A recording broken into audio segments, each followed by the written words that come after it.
Come in and say hello to our YouTubers. Oh, she kissed me. She kisses better than she cooks.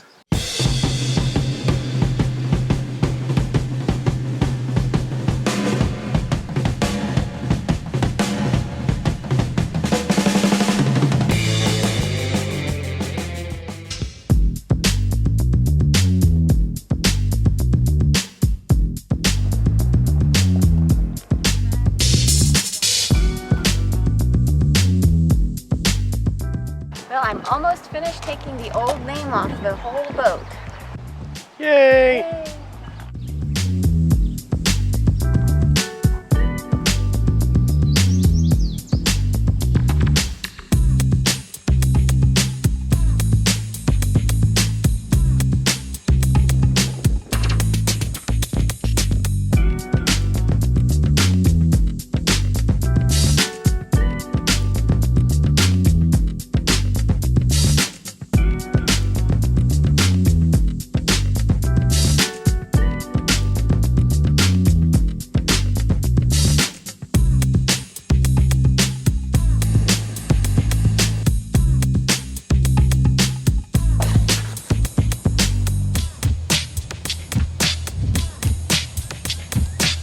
Been getting a lot of visitors today coming up and saying, hey, we found Sailing Nervous's boat.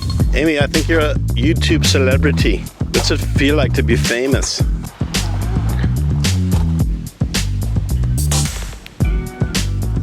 looks like the key is not getting it through your skin or your mucosal membranes. No, they don't want any paint in your mucosal membranes.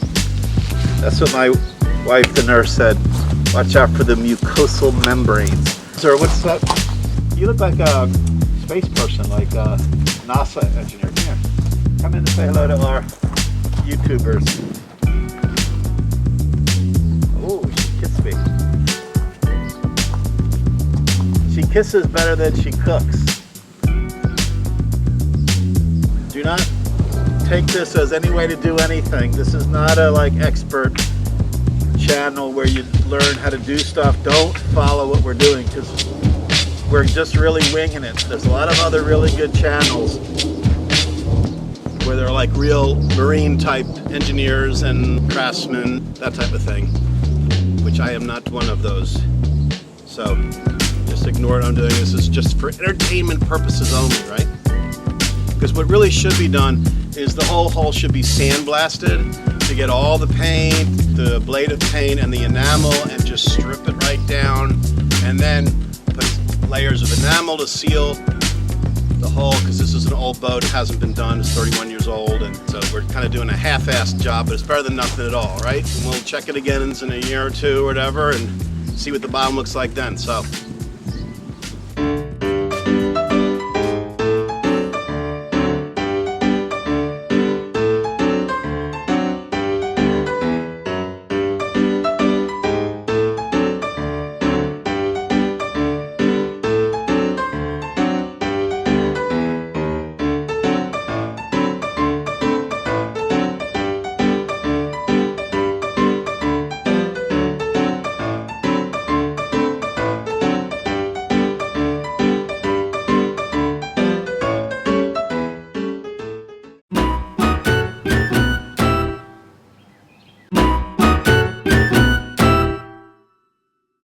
As you know, our thru-hulls are completed, and to save money, we are going to reattach the, looks like grounding cables back to the thru-hulls.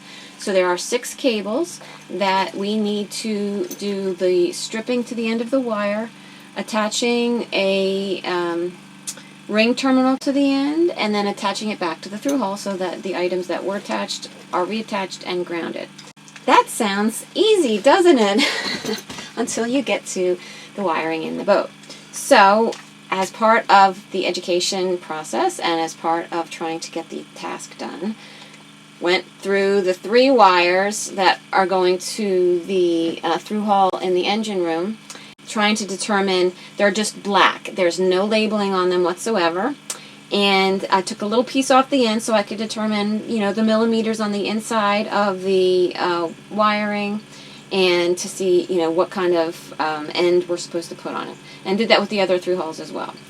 Okay, so when the through hull was put in, the wires that were attached to it were cut off, and we have to reattach them. So these were 3 blank wires with blunt ends, and we had to figure out what size wire to figure out what size eye attachment to then put on it and to be able to put it back on the through hull. So we had to strip the end of the wire, and then this is a heat shrinking sealing fixture to keep out moisture over the wire, and then an eye hole to go over the screw so it can be grounded.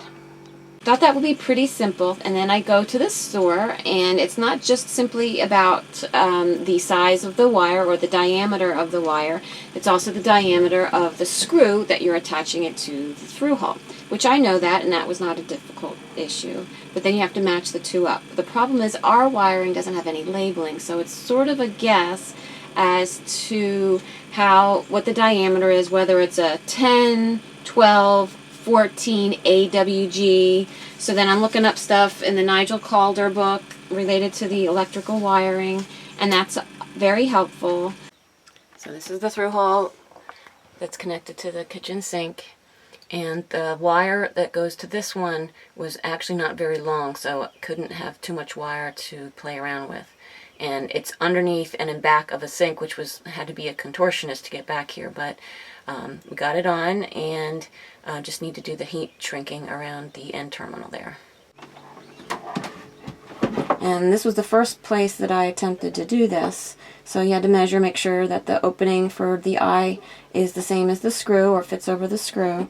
And because I knew it was heat shrunk, I thought I could use the hair dryer the way I did for the decals outside for heat shrinking. But it only seemed to work a little bit. Then I thought, well, maybe I'll try an adaption and to focus the heat. So then I cut the end of a water bottle to aim the heat on the thing, and it worked a little bit. Let's see your little contraption there. Water bottle. Now, if you notice, it's melted around the end here, and every now and then there'd be these like little spark flies, and I was like, oh my gosh, I'm gonna like burn this whole thing out. So I got some heat shrinking done here, but obviously it's not strong enough to complete it, so it's somewhat finished. So then I just figured with the rest of them, I'm not even gonna bother. We just have to borrow or get a heat gun to actually finish the job. But I did try. One of our really nice subscribers said that he had tools. We'll have to ask him if he has a heat gun. That would be great, and then we can finish the job, and then they'll be sealed and ready to go. So it took me a while to figure all that out. I had my own little, guide, and so came up with heat shrink ring terminals that match the wire gauge and the stud size. So I'm going to try to do that, attach the wires back to the through hulls, and hope that that is a positive, successful grounding of those items. Okay, so every time we take a step forward, we literally have to take a few steps back. And in this case, the step forward was up our ladder. And the supporting piece of wood that goes here in the ladder just dropped off. So I thought, oh dear, just screw it back in again. But the screws don't stay in. And there's a screw that's been broken off on the inside that looks actually old. So now this is on our to-do list to fix the stairs going in and out of the boat. So this is where it's supposed to be and where it is not. And the screws go all the way through, but the holes are too wide, and this is the broken off screw we've got to get out. And so we have to climb in and out very, very carefully. It's leaning against here. There's 2 posts that hold it to the base here, but that's about it. So gotta be real careful taking steps forward that we don't take the wrong step backwards. So Vin and I painted the bottom, and Vin is an excellent painter, and he did a great job lining it with the blue tape so that he has a nice clean line, and we're gonna take the tape off and take a look. So, but this is nasty paint. It smells terrible. It's toxic, and you don't want to get it on your skin. So I gotta wear gloves. Vinny did an excellent job. Look at that, great job. Wow.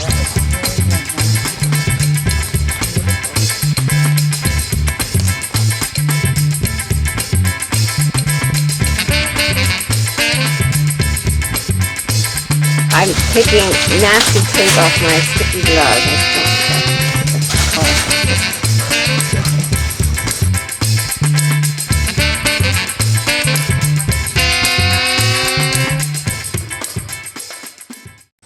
is also taping it out to paint the blue strip at the top. So we were able to get this far on the ladder that we have, but now we need I think, a different higher ladder so we can finish doing the rest because it's pretty high up. And then we still have this side to finish taping and painting, and then it's going to look beautiful. Or more beautiful. Stay tuned, and thanks so much for watching. And also special thank you to all of our Patreon supporters. Yes, we really appreciate it. It gives us like moral support. Really Doesn't good it? energy and moral support that people are looking at what we're doing and saying, hey, yeah, we want to support you, we want to be part of it in a special way. So it's so encouraging. Thank you so much. It really is.